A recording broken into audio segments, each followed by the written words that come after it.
ఒక ఎకానమిస్టుని పట్టుకొస్తారు. ఆయన ఎకానమిస్ట్ అని చెప్పి ఒక బిల్ల తగిలిస్తారు. ఆయన తగిలిచ్చి రాష్ట్రం రుణాలు ఏకంగా 14 లక్షలు అని ఆయనతో చెప్పించేసేస్తారు.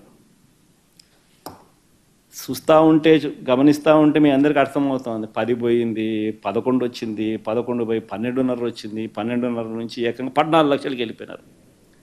ఎన్నికలకు అంతా 21/4/24 ఎన్నికలకు ముందు, ఎన్నికల దగ్గరికి వచ్చేసరికి ఒక పద్ధతి ప్రకారము ఒక విషియస్ క్యాంపెయిన్, అబద్ధాల క్యాంపెయిన్. 14 లక్షల రాష్ట్ర రుణాలు ఏకంగా 14 లక్షల కోట్లను ఆయనతో చెప్పించేసేస్తారు. ఈనాడు దాన్ని ప్రచురణ చేస్తాడు పెద్దగా, మిగతా వాళ్ళంతా కూడా దాన్ని అందుకుంటారు. నిజంగా అధికారంలోకి వచ్చిన తర్వాత కూడా మళ్ళీ చంద్రబాబు నాయుడు గారి తప్పుడు ప్రచారం ఆపల, ఇంకా కొనసాగుతారు. ఎందుకంటే అప్పటికైతే ఎలక్షన్లు అయిపోయినాయి.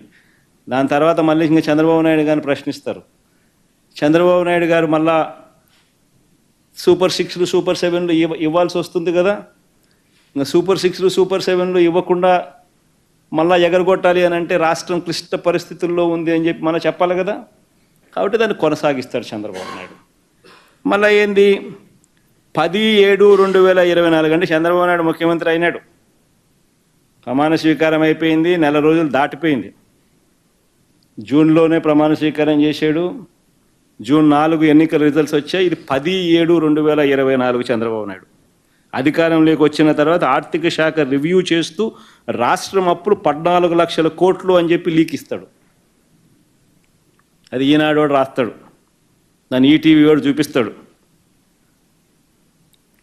దాని తర్వాత 22/7/2024 అంటే ఇది బడ్జెట్ పెట్టాడు. బడ్జెట్ పెడితే ఇవన్నీ వాస్తవాలు బయటకు వస్తాయి కదా, అప్పులు ఎంత ఉన్నాయో తెలిసిపోతాయి కదా ప్రజలందరికీ కూడా, చెప్పక తప్పని పరిస్థితి కదా.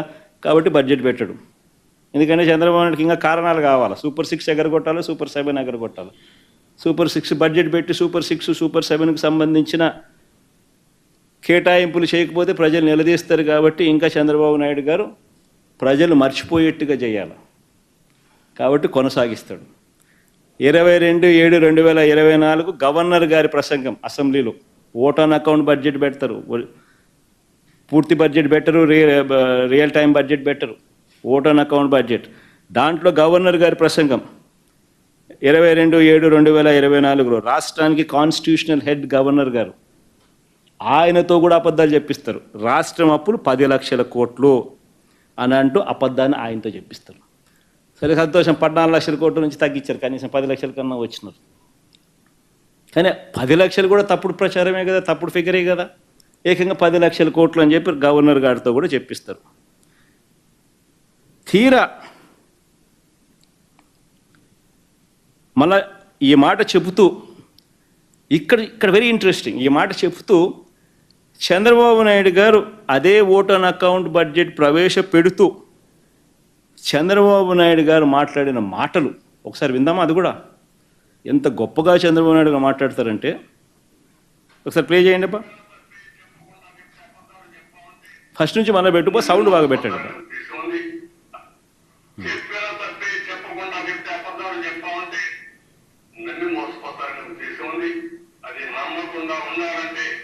మనం కూడా బాధ్యతగా ప్రజా చైతన్యం తీసుకొస్తే ఇలాంటి సమస్యలకు ఒకే దేవుడు, అది ప్రజా చైతన్యం అని కూడా మీ అందరికీ బాధ ఉంది, ఆవేదన ఉంది. మనం ఆవేదించాం, సూపర్ 6 చెప్పాం, చూస్తే భయం వేస్తాం, ముందు కదలలేకపోతున్నాం. ఈ విషయాలు రాష్ట్ర ప్రజానికి కూడా ఆలోచించాలి, సీరియస్ గా ఆలోచిస్తే తప్ప ఈ సమస్యగా ఎప్పుడు ఉంటుంది.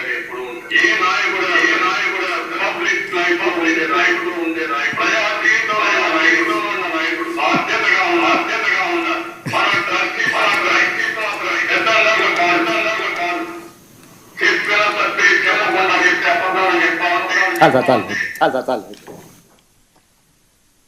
చంద్రబాబు నాయుడు గారు గవర్నర్ చేత అబద్ధాలు ఆడిచ్చి అదే దాంట్లో ఆయన ఏమంటాడు, ఆవేదనగా ఉందంట, ఎందుకనంటే ఆయన చేయలేకపోయే పరిస్థితులు ఉన్నాయంట రాష్ట్రంలో. ఇంకేమన్నాడు, వాళ్ళ రోజు ఒక్కరో ముందుకు వచ్చి పెట్టు ఒకసారి, అది భలే ఇంట్రెస్టింగ్గా అంటాడు. ఇలాంటి సమస్యలకు ఒకే విరుగుడు, అది ప్రజా చైతన్యం అని కూడా మీ అందరికీ తెలుసు.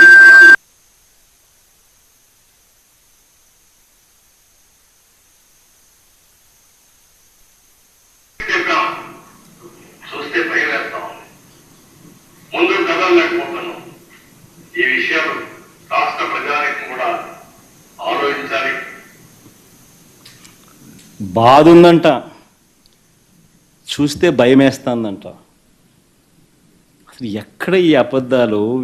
అంటే ఒక పద్ధతి ప్రకారము సూపర్ 6లు సూపర్ 7లు అన్నది ఇక తెరమరుగు చేయించే కార్యక్రమం.